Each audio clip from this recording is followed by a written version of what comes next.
Welcome to Her Ink Empire. I'm Justine Almaraz, and this is the podcast that redefines what's possible for you in the tattoo industry and in your tattoo education, not only in technical skills, but in business. This show is for fine artists, creatives, visionaries, artists of all kinds, even doodlers, who are ready to not just build a career, but a legacy.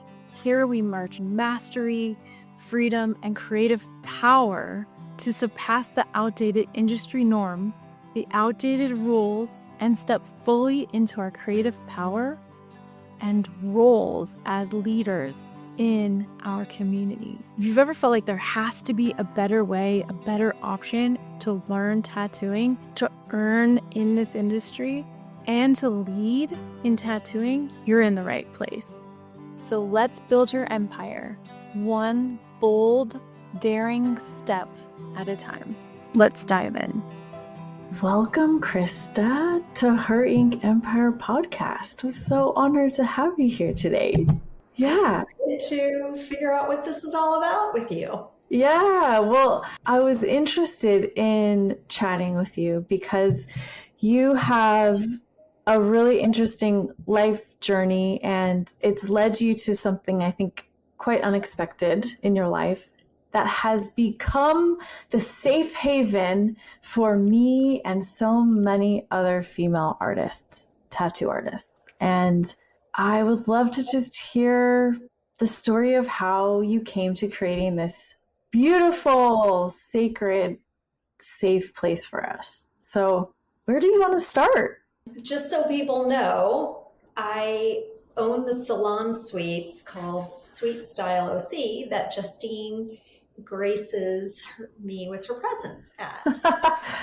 I'm very grateful to have you as one of my rock stars there. You're a beautiful artist and a beautiful soul, and it always brings a smile to my face when I see you in your suite and know that you're there working. So thank you. Yeah, my journey has been just absolutely not pointing this way initially. And so I don't know, surprising, I suppose, is a better adjective. I am married. We've been married 30 years this year. We have 3 grown sons, and I had the privilege of being a stay-at-home mom with our boys.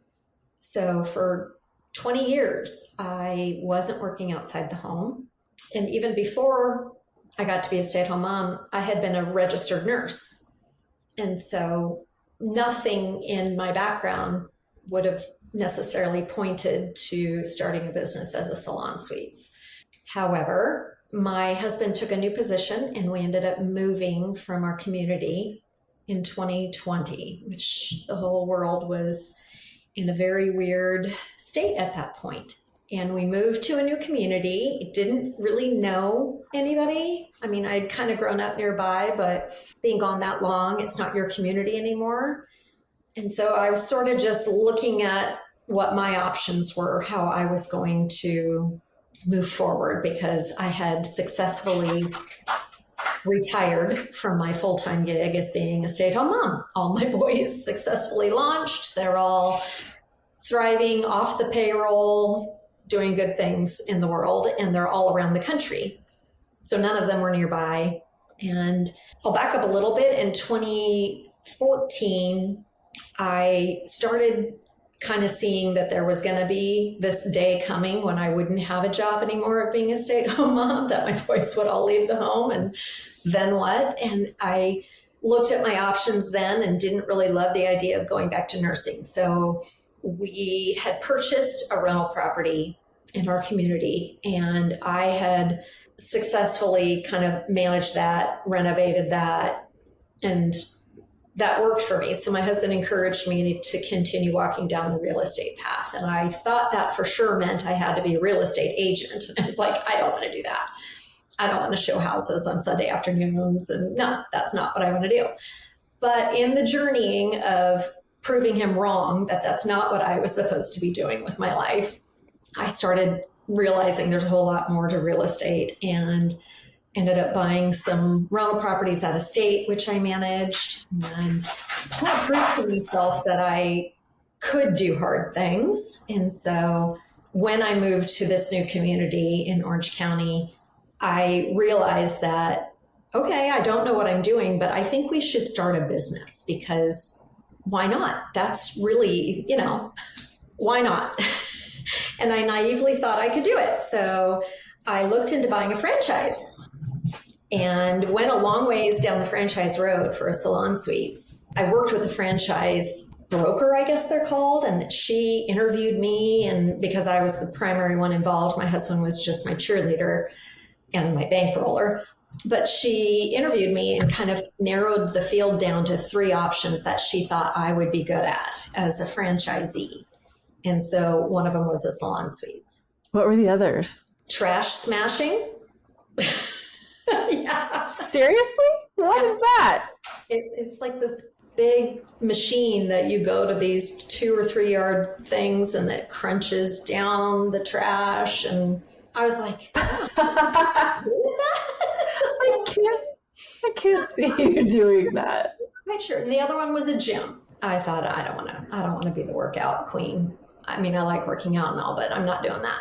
Mm-hmm. So the salon suites really resonated with me because it essentially is being a property manager, mm-hmm. which I had already sort of figured out how to do from a distance. And so I'm like, oh, there you go. It's like having an apartment building, all in one place. And the franchise route, they ended up kind of not responding to us at some points. And my husband kept saying, we don't need a franchise. We can figure this out on our own. I'm like, I do not have the roadmap. That is not my path. I need somebody to tell me what to do because this is too big of a deal. So I found a guy I hired as a consultant and paid him a lot of money and learned a lot of hard life lessons through that process, but we ended up building it and it opened our doors in December of 22. So it has kicked my butt multiple times because I naively did not have any idea of how important marketing was and advertising. And I just thought if I build it, people will show up. That's not really what happens in the real world. So it's taken me quite a lot of time and I'm still trying to figure it out. Social media has never been something I've enjoyed in my life. And in fact, spent 20 years avoiding it because it was, mentally challenging to compare yourself to other stay-at-home moms. And I thought that was all it was about. But now I'm embracing the fact that it's a necessary tool and I'm trying to understand it more. But in the process of finding people to come and rent from me, a couple of girls came to me right away and asked if they could tattoo there. I remember going to my husband and I'm like, I don't know, these tattoo artists. I mean, these 2 girls are cute, but like tattoos? Neither one of us have tattoos. Grew up, nobody has tattoos. And so, even though my husband was a sailor, and then when we first got married, he never got one. So we just had the wrong impression of tattooing. And so we really talked about it. We prayed about it. We're like, all right, Lord, is this the path forward for us? And then as we were praying and talking about it that weekend, we went to church. Every pastor at our church has a tattoo. You start seeing them everywhere, right? Everywhere. And you're like, oh, I actually think that this is not like we used, it's not like it used to be. But when I was an RN, I was a psychiatric nurse for children and adolescents. On our intake form, we had to question them. Do you self-mutilate or do you have tattoos? That was on the intake questionnaire for somebody who came in for a psychiatric evaluation. And so in my head, that kind of must have stuck there a little bit too, right? Yeah. That was 25 years ago or 27 years ago. So wow. Isn't that funny? Yeah. Oh, yeah. Are you a self-mutilator and do you tattoo and piercings? Do you have a lot of piercings? That was all signs of aberrant behavior at the time. But we found out that we actually have the zoning at our location, which hallelujah. I'm like, what a happy accident, because I never would have thought to even look for that. And I'm like, God had a plan. God absolutely had a plan. The location is perfect. And I'm like, yes, we can take tattoo artists. And those first two girls were so amazing. And it just opened my eyes to the fact that they don't fit in a traditional tattoo shop. They're looking for someplace different. And because of my nature, my suites are built in such a way that safety really matters to me personally. So my doors are always locked. I've got cameras in the front and back, and all the hallways have cameras. Like, security matters. I don't want anybody, because I'm just envisioning these women mostly working in their suites, busy looking down, concentrating, and just the idea of somebody wandering in their hallway and startling them who shouldn't be there sends shivers up my spine. So that is not ever what I wanted to provide. And so these girls are like, we feel safe here. And yeah, I'm like, well, yay, keep coming. And now we've got, 10 tattoo artists here? And I love them. My eyes have completely shifted. My husband's opinion has completely shifted. Yeah, it's an amazing community. And I'm enjoying it now. Really just seeing the artwork, and it's super creative and beautiful. Yeah, I love your story around that. Check, we got it, we're done. I'm just kidding. There's more I have to ask you about. I'm glad you want to know more, because I have no idea what you're going to ask me. Yeah, well, my experience was that I was in a great neighborhood in Eagle Rock, and then our landlord wanted us to move because they were selling the building. So I had to quickly get out. So I looked around and I couldn't find anywhere that would take a tattoo studio. I made a beautiful slideshow presentation of our lovely, kind artists with smiling faces and the clean, beautiful space we have. And, just really made a nice showcase of how we do things differently. And I was looking in areas like Pasadena and, the surrounding areas, and no one would take us. Mm-hmm. So I was able to find a space in downtown LA. But the safety situation was a massive problem. And so my clientele did not want to be there. I wasn't comfortable really being there, especially if we do a long session. We don't want to be there late. So I decided I was going to get out of downtown. And I looked locally again and couldn't find anywhere that would take us. So I called like all the salon suite owners I could get my hands on just from Googling. And they all said, yes, we'll take you. Well, not all, a few of them said they would, but then they say you have to contact the city area and see if we're zoned for what you want to do. And none of them were. So I went deeper and deeper and deeper and deeper. So that the fact that you didn't advertise was no problem, because I still was able to find you, is my point. So it's a God thing, because I literally don't know how to advertise. So I'm like still figuring it out. Well, hopefully this helps connect you with more amazing, kind female tattooers that need some safety. So I would love that. I was shocked by the cleanliness and the style, like literally. This style was such a huge selling point too, because you have such a good eye for design and aesthetics, and that really matters. And in a space where I want my clients to feel that they're getting an elevated experience. And I'm just like, every little thing that you do to run the space feels top notch, high quality. And I know our clients feel that way too. So I'm just really want to thank you for creating this space. Thank you. Thank you. I'm glad you see it. I'm glad you appreciate it. I've heard feedback from other tattoo artists that it's not edgy enough, because my aesthetic is very clean and simple, white walls with black trim, and you make of it what you want. And some of them have suggested you need to have murals in your entryway. And I'm like, that might be some people's thing. You can do that in your suite, but in my entryway, because I'm not just catering to tattooists either. I've got hairstylists and estheticians and nail artists and massage therapists. I've got, a big broad range that I'm trying to cater to.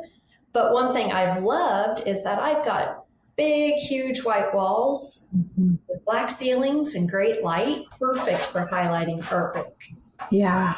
So I've got some of your original artwork hanging on my walls for sale. And I've got a couple of shelves in my entryway that delights me to walk in and see artwork there. And I hope, actually just this morning, somebody was asking about a piece. So I hope you sell things from there. And yeah. Yeah. Thank you for that opportunity too. That's really special. Yeah, I think the fact that you love artists and really want to you really welcome us. I think that says so much about your character and making us feel comfortable too. And that we get total freedom in our suites. Like, it's the best place for anyone to run their tattoo business. So anyone listening who is looking for a safe place, who wants creative freedom in Orange County, tons of free parking in what? In the city of Orange. In the city of Orange. 55 freeway, yeah. There is great parking. That's a big struggle for a lot of students. Huge. Yeah. Yeah. It is. Yeah, and I opened my very first private studio in a salon suite in Glendale, and the parking was difficult. It was just difficult. And what I love about everything about what you're doing is just perfect. So I'm happy. I'm just the happiest I've ever been, ever. And and that there's community of other artists. Like, where do you get that in salon suites? Like what you have. So it feels like you were instrumental in that, building the community. You and Charlene and Danielle, you guys supported me enough to say, whatever you need, Krista, we're going to support you. And I am so grateful for that, because I fully admit I stink at advertising, but I love each of you. And I'm like, oh, you guys would really like each other if you just knew each other. And so you're like, you know what? Absolutely. We'll get together. And you did, and you blessed each other, and you blessed me. And that was fun. And we're trying to plan session number 2. Yeah, it was great. That was really special. And I just interviewed Danielle too. So you'll get to hear her story, and hopefully Charlene too. Yeah. That's why I'm like, there's such great artists here. And it hurt my heart that the 2 original tattoo artists I had left because they didn't have community. They felt isolated. And so when I heard that, I thought, I got to get these people interacting, because there is so much talent and great people in the suite just around the corner from you. Why are you not meeting each other? So that's really what my heart was like. Nobody should feel isolated if they don't want to. True. I don't necessarily think that's your fault, though. That's a lot of artists are very introverted and we're shy, but if we want to meet other people, like, I'm constantly saying hi to everyone in the hallways and trying to engage and connect. And over time, I know that the right bonds will be made and connected. And so I trust that. And also, so too, there's different needs of different artists at different times of their careers too. So often in the beginning of someone's career, they want more, generally speaking, more community and more connection, because they want to learn more skills from each other. They want to bounce ideas off of each other. They want to share clients and things like that. For me, at my stage too, I've been tattooing for 15, 16 years, and I want a lot of privacy. And I want quiet, and the rooms are quiet. I can't hear anybody. And my clients are coming to me because they want that exclusive private experience. So it works perfectly for what I want and the kind of experience I'm cultivating for my clients. So yeah, I think it's just a matter of finding the right artist at the right time of their careers to be just thriving in that kind of space. And I think if you're a newer artist that has no clientele and you do not want to do any marketing, it's like you going into a hobbit hole in the ground and trying to build a business alone in the dark. It can't work. Exactly. It's a very, very slow growth process. Yeah. I don't know if Danielle shared the story, but I often tell people when I tour them around, Danielle came to me she had moved from Redlands, or not even Redlands. She was in Redding. She was in Northern California. And she had, I think, 4,000-ish followers when she came almost 2 years ago. And she just posted all the time. All the time. She doesn't buy any advertisement at all, but she puts herself out there and posts all the time. And she's, I don't know, 60,000 or something followers now. She's just killing it. But she actually worked it. And she didn't mind being the face of her business. I just appreciate supporting people who want to achieve their dream of being a small business owner that pays the bills, right? Like somebody who's successful at what they're trying to do. I love getting behind that. Yeah. What do you, from your perspective, from seeing so many people come in and begin to start their businesses or jump in from different places of their life, like what do you think about the ones that are thriving and that do the best? What are those characteristics you notice they have, or those things that they're doing to thrive? Do you notice anything? I think about these things a lot because, for me trying to figure out advertising, I'm like, who is my avatar? Well, her name is Justine Alvarez. That's so funny. It's somebody who has already established themselves and their style. So they're not selling everything under the sun as far as style. They've got a healthy following on social media. They have the desire to work hard and make it work.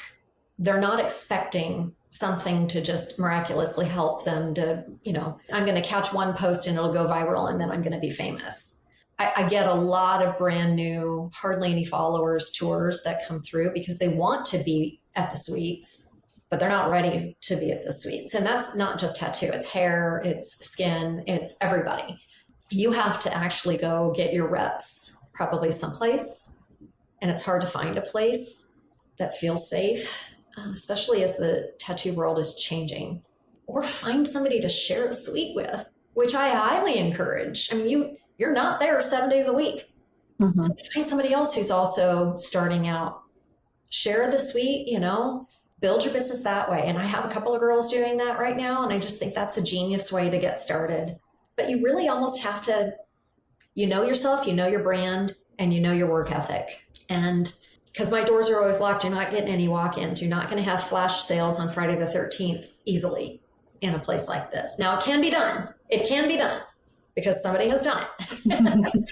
But if that's how your bills get paid is, $50 pieces, you kind of need more than that, right? Yeah. And I don't want to squash anybody's dreams, but start getting really, really good at what you do. So good that Instagram loves you and you got followers. I mean, the fact that Danielle has people flying in from Germany to get a tattoo, I'm like, she has figured it out. She has figured that out. And you have people coming from all over the country. I don't even like the one girl from Chicago flew out here for a month just to learn from you. You have already got your business and your style and your lane and you're just excelling in your lane. Yeah, that's so key. That's a huge part of what I teach. So yeah, it's true. It's true. Yeah. Do you see yourself opening a second one? You and my husband keep asking me the same question.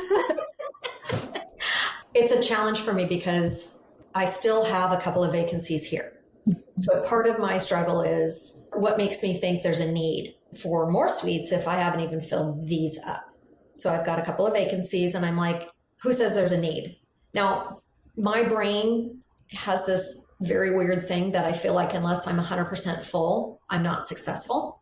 And my husband keeps trying to challenge that concept. Like, no, Krista, that's not how you measure success. I know that this is definitely, we're doing great. It is successful. Will I start another one again? If God wants me to, I will. Honestly, I fought the Lord on this and told him I didn't think it was a great idea multiple times in the beginning. And I have my journals saying that. I'm pretty sure I'm hearing you wrong. I'm pretty sure this is not my skill set. I tell a funny story, but last year I took a spiritual gifts assessment at my church because I had to lead a Bible study.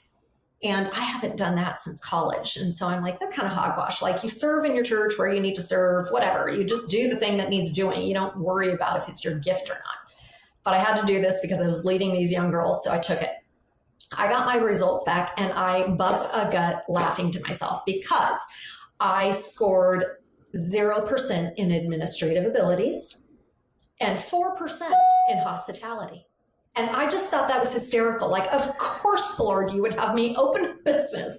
Of course, you would have it be all about hospitality. Of course, that's what you've called me to. Like, I have no natural ability for this. Zero. I really find that hard to believe because it's not me. Because I think you do it so well. Then it's clearly God and not me. Not my natural abilities.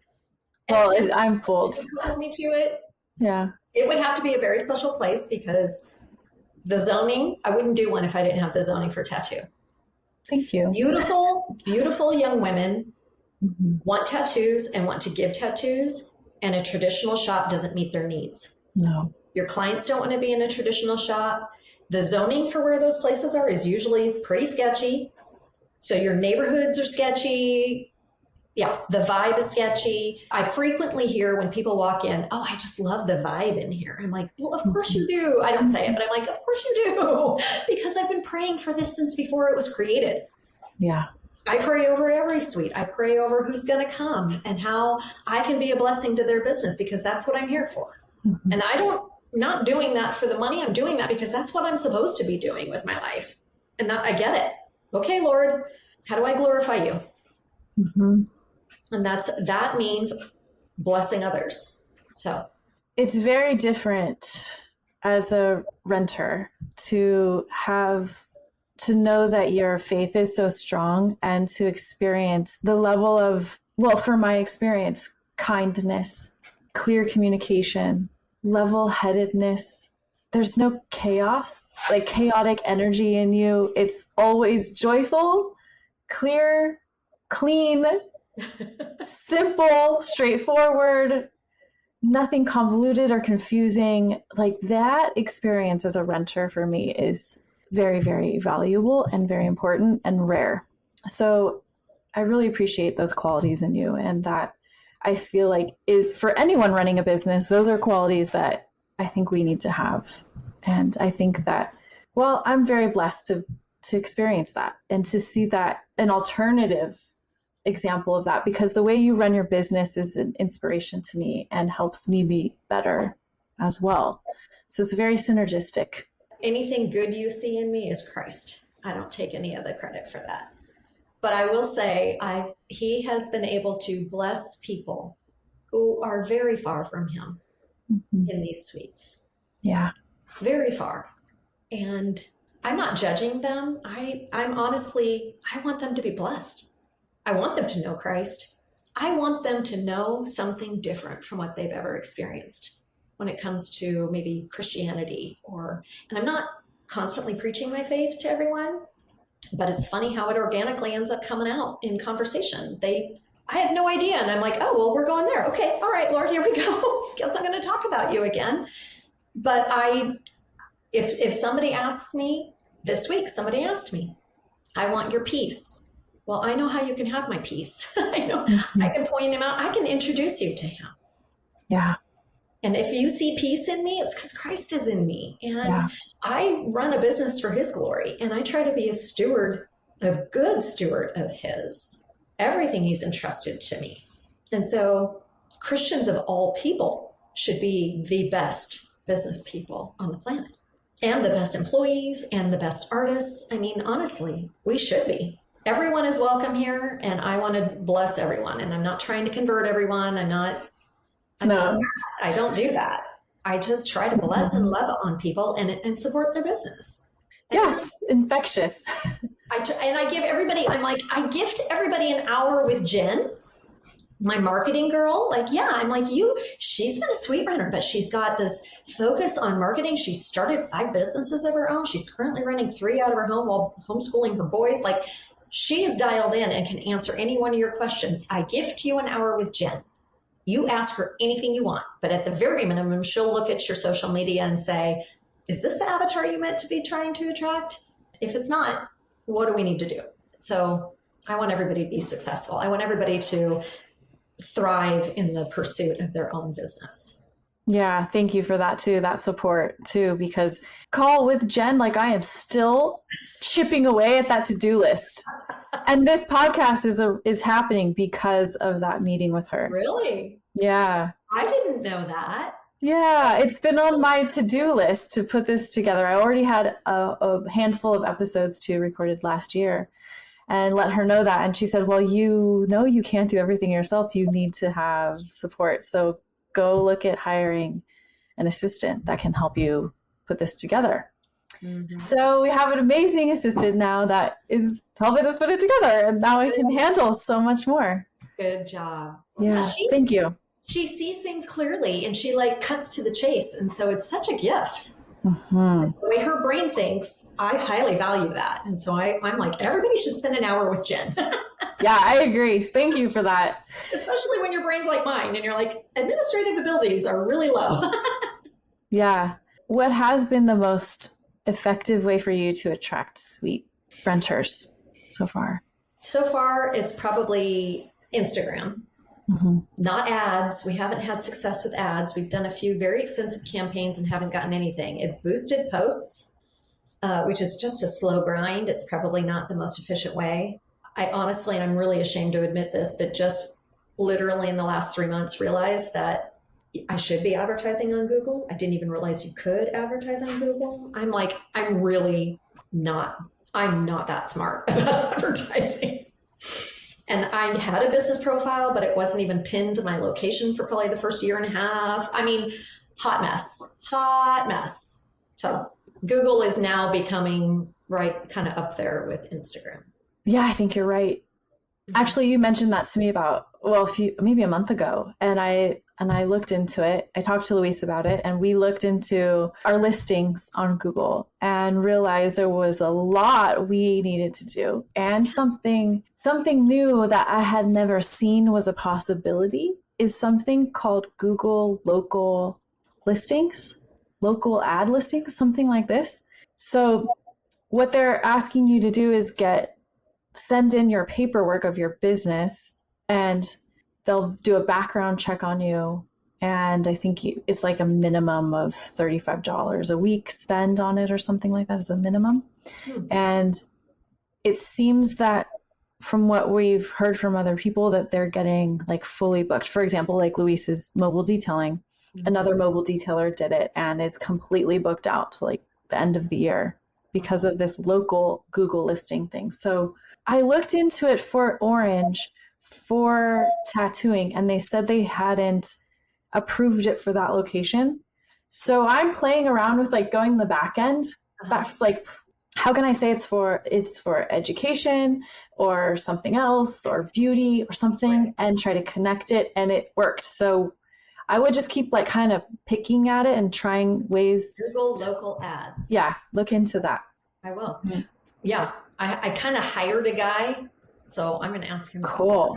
Yeah, because I heard that Google ads are not that easy to figure out.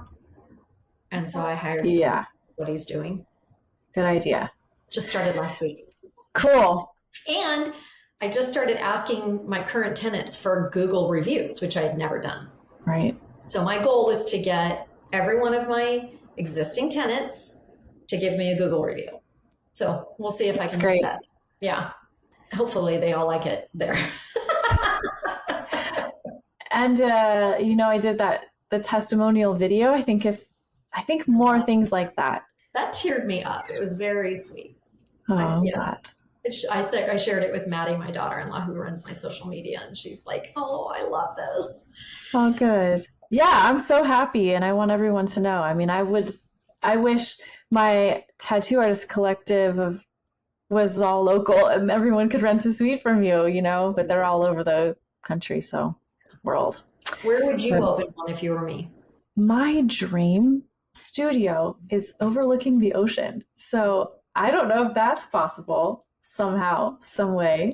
It'd be so cool. Very few artists would they afford that rent, right? That would be expensive. Yeah. Yeah. But maybe it's in a different place. I don't know. I'm not sure. I think, well, you're hitting, I've fallen in love with Orange County since moving there, moving my studio there. I live in West Covina, but I would love to live in Orange County. I think when I drive into Orange, it feels like the gates of heaven have opened. The trees are like electric green. The sky is blue. The clouds are perfect.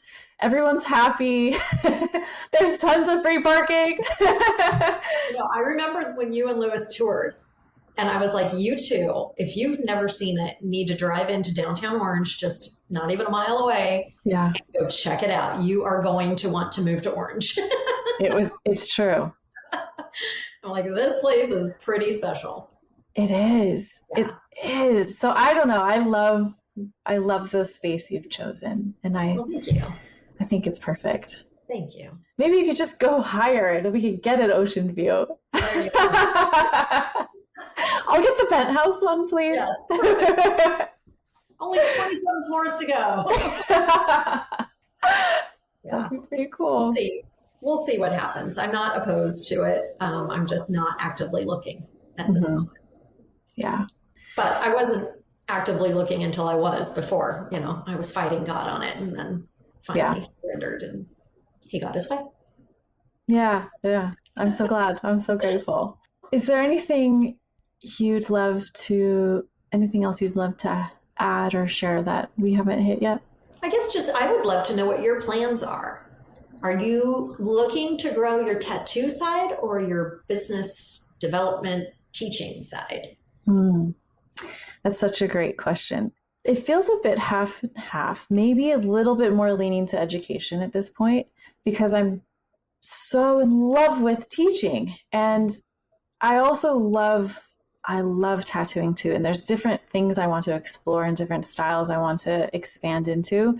So that interests me to grow that. But when I'm in the tattoo part of with me tattooing, what I'm looking for are clients who want larger body pieces or want to work on having their pieces evolve and really love a stronger, bolder, abstract aesthetic. Some of the pieces, I call them power suits. So I think you've seen some of the prints in the studio. They're these pieces that flow around the whole body. Like a whole back kind of a piece. Yes. Yeah. Mm-hmm. Yeah, those kind of pieces. I can do them fairly quickly too. So it feels really kind of effortless to create them and really joyful because there's such a fluid experience in the creation process of that. So I enjoy that. The ones I've seen are very feminine. Mm-hmm. Do you enjoy tattooing females more, the feminine aesthetic? Do you find males attracted to that aesthetic? That's really interesting. It's really interesting that you say that now. Most of my clientele over the years has been women, but in the last season and the last couple months, it's been almost all men. Really? Yeah, it's really interesting. And are they getting the flowy look, or are they coming in with something different they want from you? A little bit of both. I think they're drawn to more of the somewhat fine line, kind of realistic pieces. So I do those kind of a little bit underground, just because I think it's fun to try different things, but it's not something I'm actively promoting. Mm-hmm. And the others are looking for that bolder, like abstract, thicker lines. They want a lot of them are getting cover-ups of things or enhancing old tattoos. So I love doing that. I really, really, really love enhancing old tattoos or doing cover-ups. I don't think a lot of artists do, but I love that transformation of making something new again. I would love that too. Yeah. I love renovating and making beauty out of something that's not so beautiful. Yeah. You would love to see that place that I got from the landlord the key. Yeah. What was our space before? It used to be a beauty supply store back in the day, but it had been vacant for a couple of years. And it was just a huge dark turquoise and orange walls, huge open, dirty space. Wow. And I was like, oh, wow. yeah, no, this isn't going to work at all. And I remember fighting the guy I had hired as my consultant. He was from Texas, and he was older than me. And he was like, you cannot do concrete floors. That looks so low class. And I said, I will not do carpet squares. I will not have vinyl plank. I'm not going to do that. I find that hideous. And he's like, that looks white trash, he said to me. I'm like, no way. I don't need to take advice from a 60-something-year-old white guy from Texas. No, Thank you. I'm like, I'm not taking your advice on that. He's like, you're going to regret this. All the clickety clack of the heels and the women in their stilettos walking down the hallways. And I'm like, who are stilettos to the anymore? What are you insane? Nobody's wearing stilettos in California like that. How interesting. Like, no, I don't. I'm not. I rebuke that. I'm not taking that one.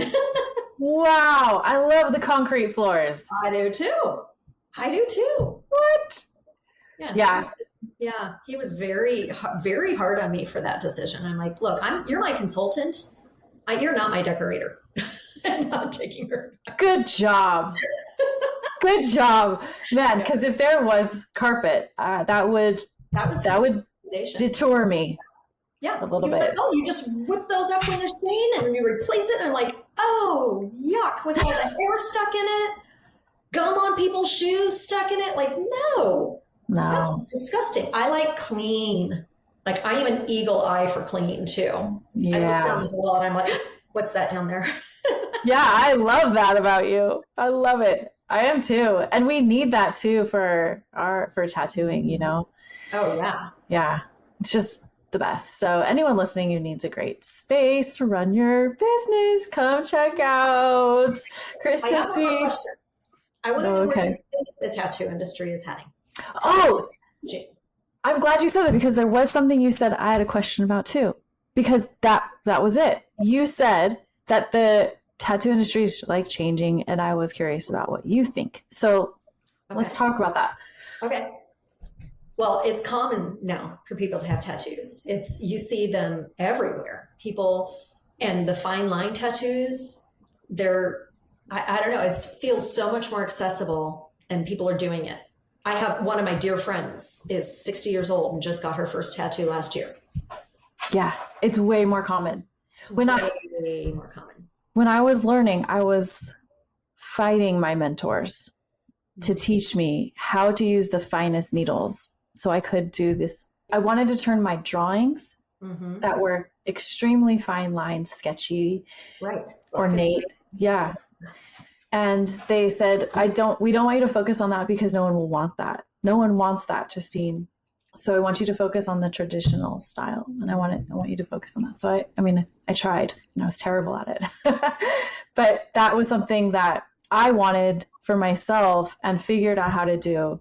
And that was 15-ish years ago. So I think artists are constantly trying to break apart the norms of it. There's some that will stay very true to tradition and some that will constantly be trying to break that apart. And I was of that mindset to shake things up in every single way, which is why I created my own studio too, because I wanted a safe place, which was rare, you know, but that is now becoming norm a bit more. So you see a lot more of the light, bright, and airy aesthetic in tattoo, especially female-owned tattoo shops, less of the dark and heavy feeling.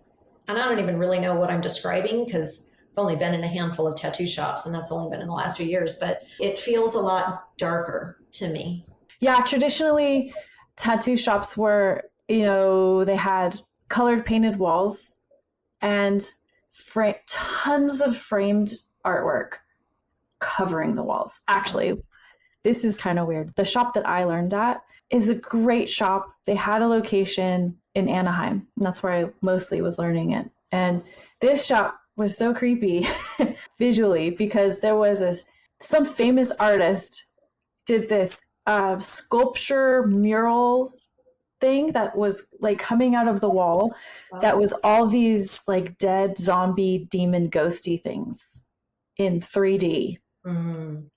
And that was a whole back wall, and it was that corrugated metal and chain link fence and colored dark, dingy kind of gray, dark walls, and orange maybe too. I don't know. So it was a very intense vibe going to work every day. Yeah. Pardon? And your clients, like, am I going to look like that when I get done here? And how do you get the private body part tattooed when there's all these other people around? Well, that was a problem because either the tattoo artist was just unconscious of it and just had the girl take off their top or pull down their pants and they're just exposed, or someone might have been conscious of it. Like I was like, I'd get something to cover them, or there was one little kind of folding partition thing we could put around them. But the partitions I think are a better idea. In my old studio, I had put curtains that were in the ceiling, like in a hospital, around the beds. So we could do that. But the individual rooms are ideal. What you have is ideal. Because you're listening as well, all the conversations for all these hours and hours and hours while you're getting tattooed. And so to me, that's my aesthetic is the way it is. I require, you're only allowed to have one kind of blind on your windows on the interior, because I don't want mental noise. Mm-hmm. I don't want to add anything onto you. I want to provide just a haven. Like, this is safe. You are free to be as creative as you want to be in your own suite. But my hallways, like this aesthetic, I don't want the mental noise of somebody's sun, moon, and stars fabric hanging from a window, and somebody else has frosted this or that, and somebody else is, I'm like, that assaults me. And I can't me too. I know. I feel the same way. So that's why I'm like, nope, you can do what you want in your suite, but this is how the hallway must look. I love that. I love that you can, they can have it open and you can look in and see how people have decorated. I think that's really cool. But I love how you've got your suite decorated. And Maria next door to you, I hope you've met her. She's phenomenal. Maria's amazing. Gorgeous. I'm like, lift your blinds. I know. But that's my aesthetic, right? So we do. It's the gorgeous. It's, beautifully displayed. And Maria was my inspiration. Was she? Yeah. I'm like, Pekin, how'd she do that? Beautiful. And it's so ordered and calm. All of her products on her beautiful shelves. Yeah. I like that aesthetic. I like the piece of that. Mm-hmm. There's not a lot of loud, there's no noise to deal with, the drama. Yeah, exactly. When you mentioned the industry changing or tattooing changing, is that what you were implying? Or was there something about the financial aspect of it?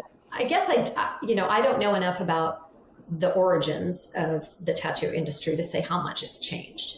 My perceptions certainly have changed, but I was unaware completely of tattooing previous to this. Really just thought it was, a mental disorder, as I alluded to earlier, or you had to be in the Navy, like you were on a drunken bender in port and you got tattooed. That was kind of my impression of it.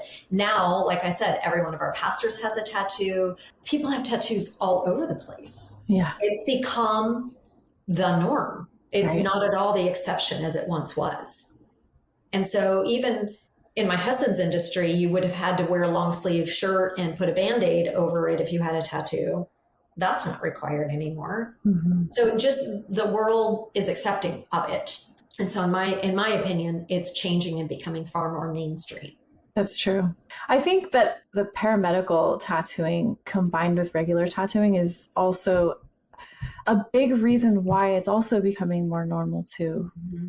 The cosmetic and paramedical tattooing, which is more of like, let's say someone had breast cancer and the surgery, double mastectomy. And let's say I have a client coming soon and where we're going to be adding to an areola that wasn't able to be put back together the way she envisioned. So we're doing a bit of a realistic 3-dimensional areola combined with some scar smoothing and some decorative ornamental work around it, so she'll feel brand new again. Yeah. I didn't know you did that. I love that. It's such a need. I'm glad you're doing that.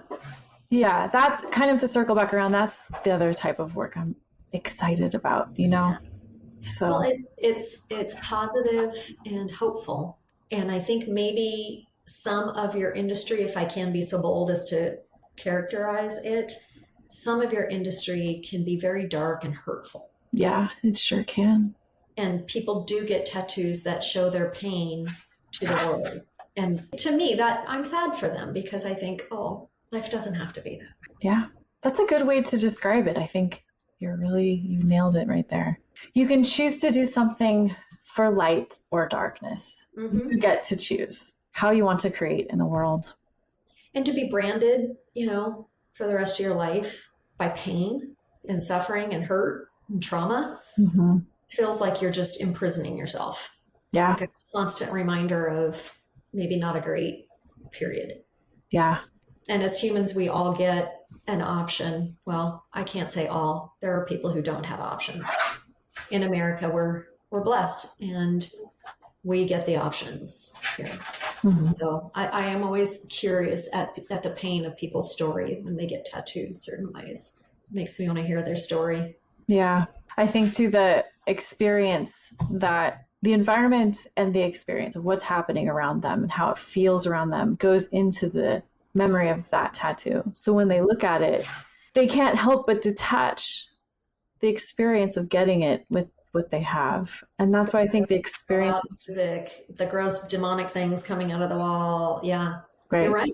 Because it's a traumatic, tattooing hurts. So it's trauma.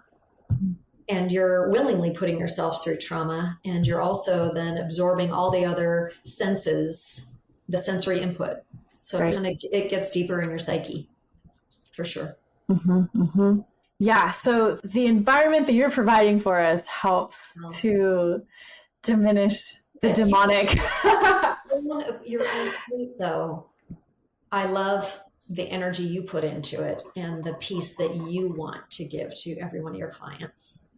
That it's a healing place, that this is a safe place, that this is a cocoon, this is nurturing, And I think that's, to me, the side of the industry. I want those people who want to feel like they want to be enveloped in safety. Yeah.